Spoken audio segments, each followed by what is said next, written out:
Sa Malate, Maynila, kalaboso ang isang babae nang tangayin ang sasakyan ng kanyang nobyo. Ang naturang sasakyan, hindi pala pagmamay-ari ng biktima, kundi sa employer nito. Yan ang ulat ni Vel Custodio. Sa CCTV footage, makikita ang isang babae na palabas sa hotel sa Malate, Manila. Maya-maya, tangay na niya ang isang itim na SUV. Sa nobyo pala ng suspect ang kinarnap niyang sasakyan. Nag-check-in sila ng kanyang kasama sa isang hotel dito sa Maynila. At nung nakatulog na yung lalaki, ang ginawa niya, kinuha niya yung susi ng sasakyan, bumaba siya at minaneho na niya paalis. Nang magising na raw ang biktima, napansin niyang wala na ang kanyang nobya, gayon din ang sasakyan. Agad na idinulog ang insidente sa mga pulis.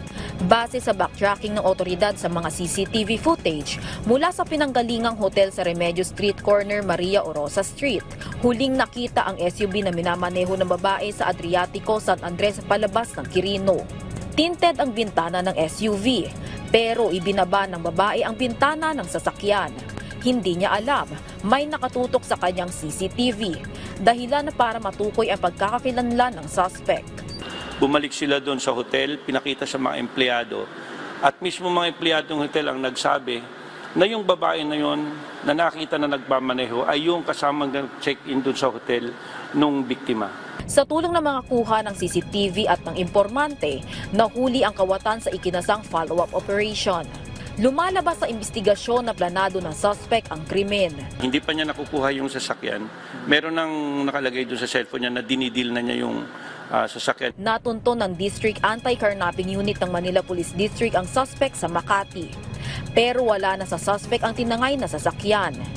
Isinanla na niya ang SUV sa halagang 150,000 pesos. Ang masaklap, hindi pala pagmamay-ari ng biktima ang sasakyan, kundi sa boss niya sa pinagtatrabahuang pribadong kumpanya.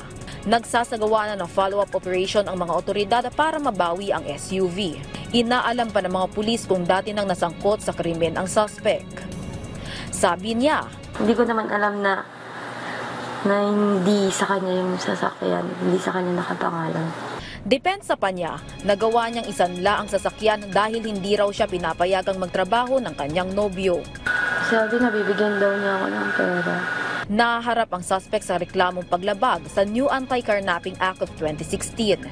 Vel Custodio para sa Pambansang TV sa Bagong Pilipinas.